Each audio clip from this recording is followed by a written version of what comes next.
Alô, salve, salve, muito boa tarde. Estamos novamente aqui pela sua TV Delta, o canal 2, começando mais um Hiper Interativo. Pedindo que você faça esse programa com a gente hoje pelo Facebook do Teófilo Lima, que ele está tocando guitarra em preto e branco, ou pelo 3323-1759 ou 3323-1779, porque com a gente hoje aqui também o ministro João Paulo dos Reis Veloso, nos dando esse prazer aqui da sua presença, e vamos conversar aqui com o novo compositor, cantor e músico, o Carlos Eduardo, né, que veio lá da Escola Sonora, indicação aqui do meu amigo Batista. Ok, nós já estamos no ar, meu amigo Pedro Guinta, pode rodar.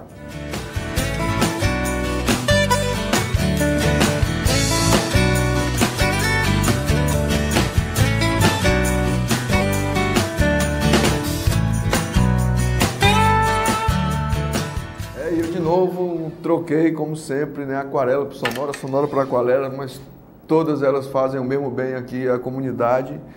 Mas o meu amigo Carlos Eduardo veio realmente da aquarela, foi aluno lá na aquarela do meu amigo Gregório, né? De quem mais você falou, cara? Gregório, Marcos, era filho de todo mundo. É, isso aí. Mas muito bem, vamos começar aqui nosso bate-papo, né, com esta grande figura nacional, o paraibano João Paulo dos Reis Veloso. Um prazer muito grande recebê-lo hoje aqui. Prazer é meu. Né? Queria que a gente começasse esse bate-papo, né, com você nos dizendo como é que foi a experiência, né, do milagre brasileiro, né, vivido pelo senhor nos idos de 69 a 79, né? Você foi ministro do Planejamento, numa época que o Brasil viveu um apogeu, né? Conte um pouco dessa história, que depois vou lhe perguntar qual a diferença do Brasil daquele tempo para o Brasil de hoje, na sua opinião. É que naquela época, realmente, o Brasil investia muito. Nós tínhamos uma infraestrutura excelente, quer dizer, essa história de transportes, comunicações, tudo isso, de modo que o setor privado se sentia apoiado, e havia também estímulos ao setor privado. O governo não gastava tanto, e com isso, e a gente tinha uma visão, digamos, estratégica, é a expressão, porque você precisa ter ideia de para onde está querendo levar o país. Um planejamento. Senão você leva para o buraco.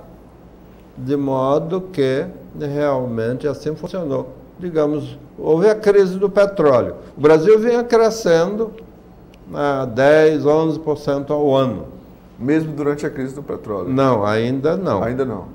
Quando houve a crise do petróleo, o Brasil levou uma patada de elefante. Certo. Por quê? Porque nós vínhamos crescendo muito, já disse, mas nós não estávamos... Primeiro, não produzimos petróleo. Produzimos 15% do petróleo aqui consumido. Depois, nós tínhamos grandes oportunidades na área de matérias-primas, que a gente chamava de insumos industriais básicos, para complicar um pouco a coisa. Okay. Então, era siderurgia, petroquímica, metais não ferrosos, e coisas desse tipo, já deu uma ideia.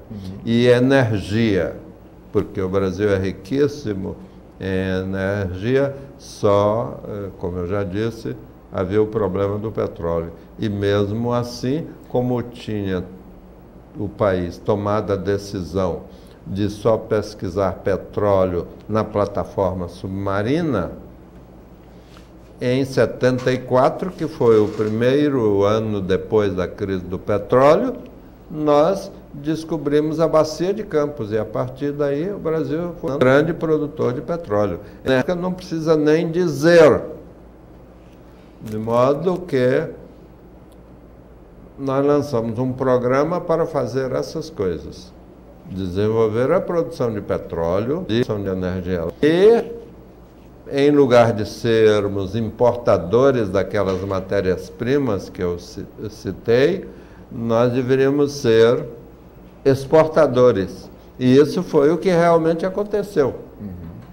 Isso é que a gente pode chamar de milagre, mas era um simples bom senso.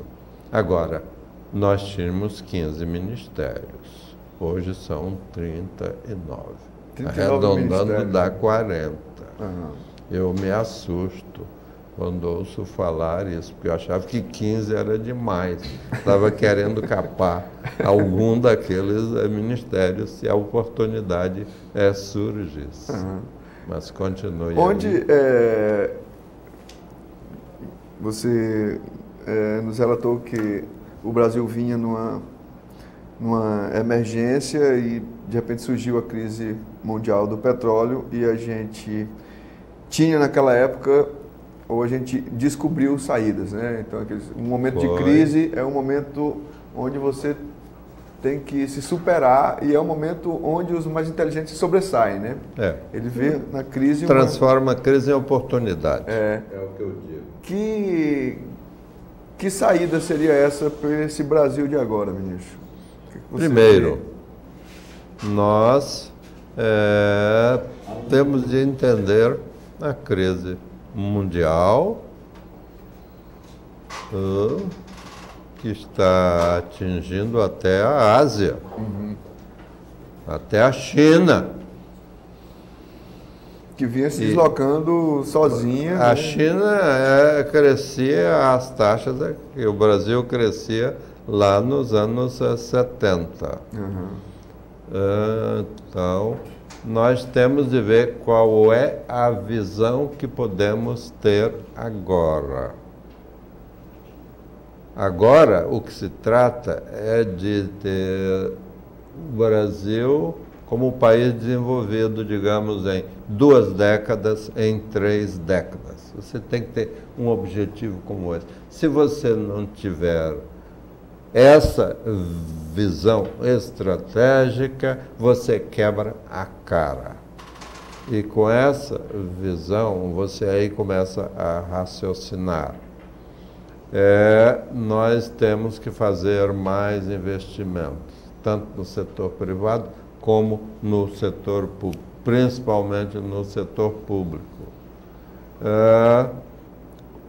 Toda essa história de infraestrutura. Todo o setor de infraestrutura, eu já disse, que é energia, transporte, comunicações e tal, era sustentado naquela época através de impostos únicos. Para cada um dos setores havia um imposto. Veio a Constituição de 88, acabou os impostos únicos, sob o pretexto de que os estados, através do ICMS, que é o imposto deles, né, iria fazer a infraestrutura. Há algum estado que faça a infraestrutura, a vovozinha não faz, não. Então, novamente, o governo federal tem que estimular o setor privado a fazer. E agora começa a pensar nisso, fazer as concessões, regime de concessão. Aí talvez funcione. Porque a infraestrutura é a base, é como se fosse construir um edifício, precisa das colunas, dos pilares. Né?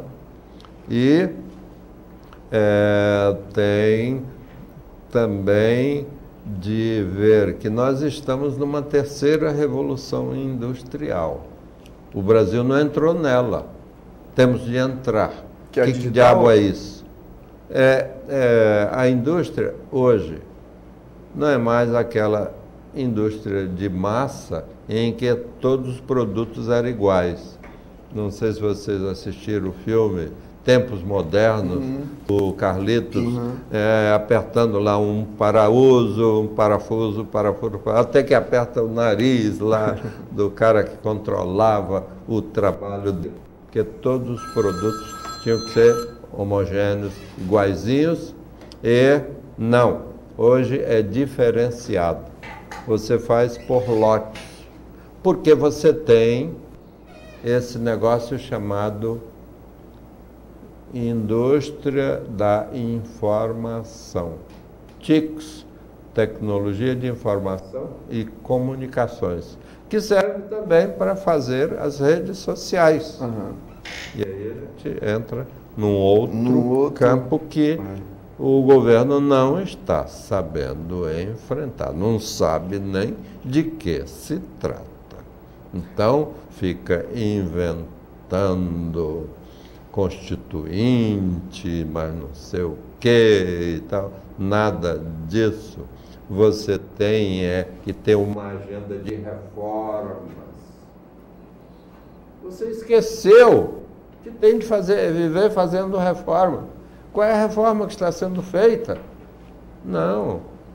Reforma na educação, reforma na área da saúde e pelo menos reforma política. O grande problema do Brasil não é econômico, é político. Nós sabemos, o Mensalão é um exemplo. Pô, nós vemos aí os famosos que estão metidos no Mensalão e que, se Deus quiser, irão para a cadeia. Deus queira que prevaleça o parecer do atual presidente do Supremo para eles passarem uns 20, 30, 40 anos na cadeia e a gente poder entender que não é só pobre que vai para a cadeia, que político também vai para a cadeia e que nós temos de fazer isso que eu chamo de reforma política. E não são manhãs na legislação eleitoral, não. É ter 5 partidos que tenham compromisso com a política de desenvolvimento do país, tenham compromisso com a agenda de reformas, com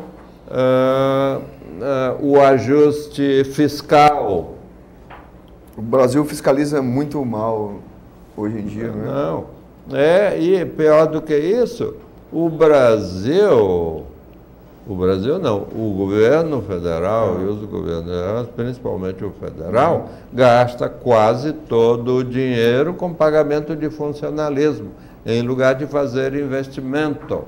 Isso é que se chama ajuste fiscal permanente, para que as coisas venham a funcionar, porque a carga de impostos no Brasil é uma das maiores do mundo. São 38%. Quer dizer, de R$100, que a média dos brasileiros tem, 38 vão para o governo. São 4 meses de trabalho do grupo do Fazer bobagem. Fazer bobagem para não dizer outra coisa. Né? Então, essas coisas que têm que ser modificadas. E outras mais. Nós já devíamos estar aqui falando, então eu disse, terceira revolução industrial. Vamos ver se o Brasil entra. Vamos ingressar também na economia do conhecimento. Não é nada complicado, mas a Coreia já entrou, a China está entrando, os países desenvolvidos todos entraram. Que bicho é esse? É simples. De um lado, você tem que levar o conhecimento a todos os setores da economia. O que significa isso? Conhecimento em sentido amplo. Então, você tem educação, principalmente educação superior, você tem ciência, tecnologia, você tem design, você tem até logística e infraestrutura, tudo isso é parte da economia do conhecimento. Leva, por exemplo, até os setores primários, leva a mineração, leva a agricultura, de modo que os setores primários tendem a desaparecer. Todos os setores têm que ser transformados como a indústria. E, de outro lado, você leva o conhecimento a todos os segmentos da sociedade, mesmo os de renda mais baixa. E com isso você consegue o resultado de acabar com as exclusões. Então, vai incluindo todo mundo, até inclusão digital, por que não? Claro. A educação moderna tem uma escola nova e essa escola nova usa a tecnologia da informação e das comunicações. Claro. Isso todo mundo. Se o Brasil investisse usar, como deveria, né, o governo federal investisse o que sempre é planejado para ser investido na área da educação, na saúde, né, na segurança, o problema é que nunca eles investem. Ele faz a projeção para investir X, né, durante esse ano em cada uma dessas áreas e isso nunca é feito, né? É 33% num, 40 e tantos por cento no outro e nunca os 100% que é direcionado. E como você está dizendo, se esse montante fosse dirigido mesmo para a educação, que é básico, né? Talvez a gente não tivesse hoje essa necessidade de estar importando médicos, né? Não tem necessidade, não. Nem tem, né? Não tem. Isso é parte da história de não entender a situação. Mas não é só no Brasil que as coisas estão de cabeça para baixo, não. O mundo inteiro, No né? Piauí também.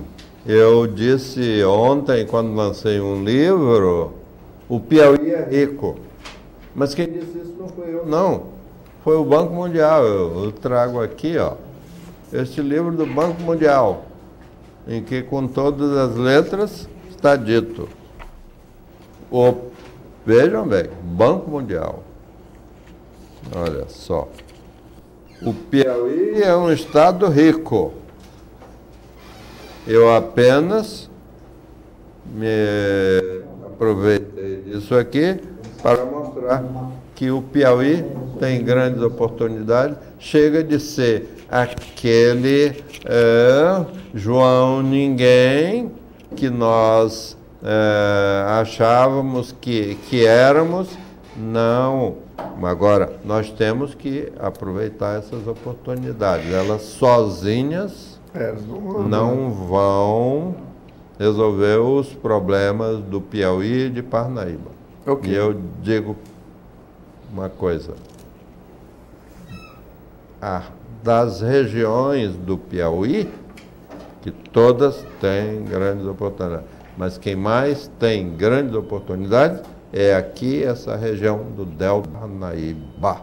Muito bom ouvir isso de uma pessoa como você, ministro, porque tem conhecimento, sabe o que está dizendo, e nós piauienses, e agora os parnaibanos ainda mais, né, ficamos felizes com isso. Eu lhe peço um minutinho para a gente ouvir aqui um pouco da história e um pouco da música aí do nosso amigo Carlos Eduardo. Boa tarde, meu amigo. Eu já chamei o cara, não vou chamar a matéria agora, filho. Vamos cair as matérias, se possível, e até o comercial, porque vamos aproveitar o tempo para conversar com o ministro aqui. Meu amigo, como é que começou a sua paixão aí por música, Chapa? Bom, eu comecei a escrever desde cedo. Aos 9 anos comecei a escrever músicas, poesias. E aproximadamente por esse tempo eu comecei a aprender a tocar violão com o Ronaldo. E daí foi crescendo. Só que eu tive que me ausentar da aula. E mesmo assim não desisti do sonho da música. E continuei escrevendo. Aí eu acabei entrando por volta dos 12 anos, eu entrei na aquarela musical. Certo. Foi lá onde eu comecei a crescer, que a paixão pela música acabou se tornando um amor. Eu comecei a escrever e lá me incentivaram muito. Eu fui mostrando minhas composições, pouco a pouco. Principalmente pela ajuda do Max Palhão, que é um cara que me incentivou muito. O Gregório Neto, que é praticamente meu padrinho musical. E o Batista. Lá dentro eu fui, como eu disse, crescendo. Tive que me ausentar das aulas também. Mas, como diz, né, um bom filho a casa torna, pretendo voltar. Pode crer. E Estamos aí lutando pelo sonho. Você já faz o principal, né, para mim, que está aqui o superintendente de cultura, nosso amigo Helder, e já vai estar batendo um papo também com a gente sobre as programações aqui na cidade, aqui agora no mês de julho. Mas para mim você já faz o mais importante, que é fazer música, né, cara? Então, além de aprender, ter aprendido a tocar, deu o primeiro passo e já sabe fazer música, aí para mim é o mais importante. Então vamos ouvir uma música sua aí. Bom, o nome dessa música é Sempre Você. É Sempre Você? Isso. E foi sempre você que fez ela sozinho. Então vamos lá, melhor ainda.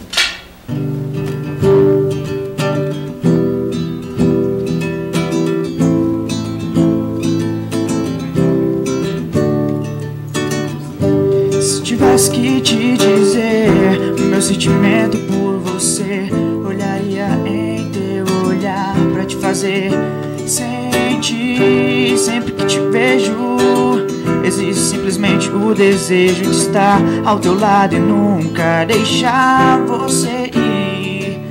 Preciso te abraçar, só te falar tudo que guardo dentro de mim.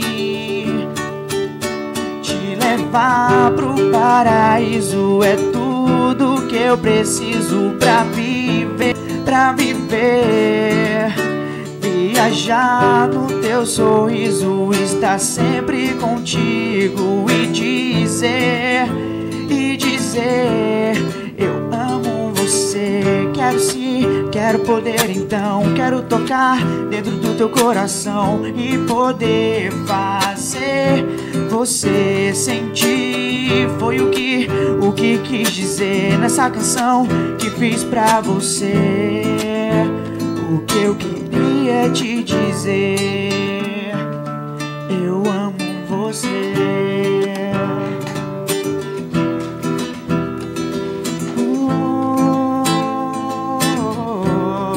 Sempre você. Isso aí, cara. William me gosta de história, porque eu estava vendo aqui, lendo um pouco, fiquei feliz, né? Porque segundo um instituto aí de estudo de agronomia e agropecuária, né? Segundo estudos até nacional, né, diz que o Piauí daqui a 5 anos será o maior produtor agropecuário, né? Isso é uma notícia Falando boa também. Comigo ou com ele? Com os dois. Ele gosta de história também, deve gostar de economia. Mas aí o que você acha disso? Isso é realmente verdade, né? A gente vê o sul do Piauí produzindo muito, né? Olha, nós temos que entender o seguinte: o Piauí não faz parte do semiárido do Nordeste.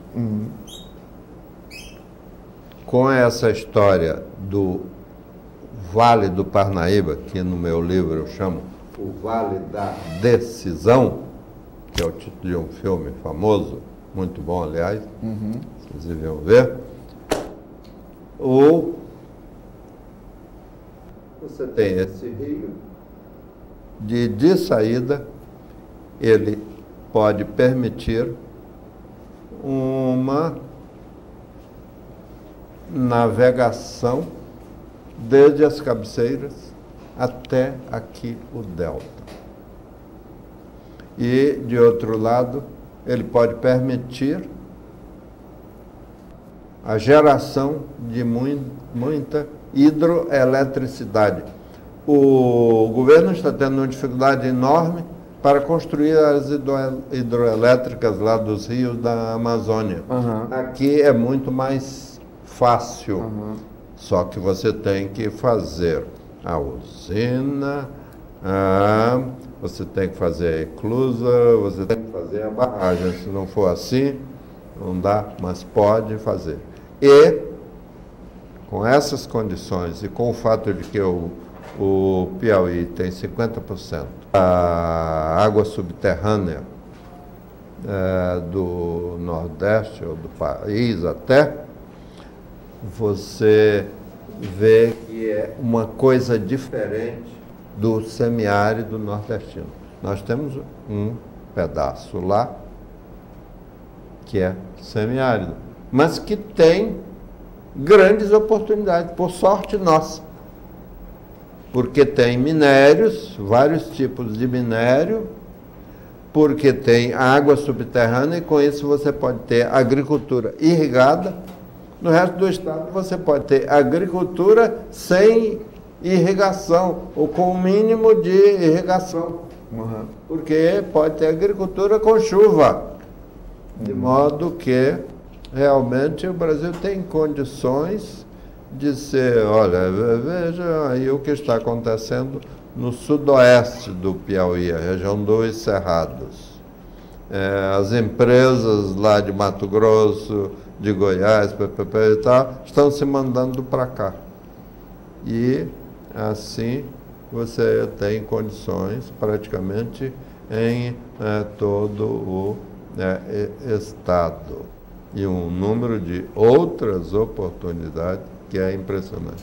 Esse delta aqui, que nos guias turísticos é chamado de Delta das Américas, ele pode ser uma grande atração mundial. Basta ter um plano de desenvolvimento da região do Delta. E é uma pena que ainda não seja, né? O Não Delta é um dos fatores, lógico, de desenvolvimento e enriquecimento do Piauí. Eu hoje fiquei até 2 horas da tarde numa lanchinha aí no Delta e pude ver, aliás, eu conheço, são 83 ilhas. Pô, isso é impressionante. Magnífico, né? E as praias que você tem, o litoral do Piauí é curto, mas é maravilhoso. É maravilhoso, todo ele é maravilhoso. Maravilhoso. Então, a gente não põe isso na cabeça, que o Piauí é rico, é só nós aproveitarmos as oportunidades que temos. Exatamente. Vamos ver então como é que foi o lançamento deste livro, né, O Vale da Decisão, o Piauí é rico em oportunidades, do nobre ministro ontem. Vamos rever essa matéria aí, que já foi no jornal hoje, vamos ver novamente. Solta aí, meu amigo Pedro Ayrton. Que nos visita, né? Vem conhecer a nossa realidade, vem conhecer nossos problemas, nossas angústias. E acaba com aquele mito de você simplesmente passar pela frente do campus e ver os prédios aqui e achar que aqui é uma maravilha, né? É importante que as pessoas de renome nacional, que têm uma grande experiência, venham conhecer a nossa realidade e troquem experiência com a gente, né? Então o campus sempre vai estar de porta aberta para pessoas com esse perfil, que possam nos ajudar a entender as nossas problemáticas e possam, enfim, nos dar sugestões para a gente resolver os diversos problemas que temos aqui no campus. Ao final da solenidade, um grupo de estudantes invadiu o auditório para um manifesto de forma pacífica. As autoridades foram surpreendidas, mas aplaudiram os estudantes por se manifestarem na solenidade. Infelizmente, a única forma da gente atingir nossos objetivos hoje é protestando, infelizmente. A população é que sofre, os alunos são que sofrem aqui no campus, com as problemáticas do campus. Então a gente vai pela parte administrativa até um certo limite. Depois não resolve, infelizmente, a gente tem que espernear, né?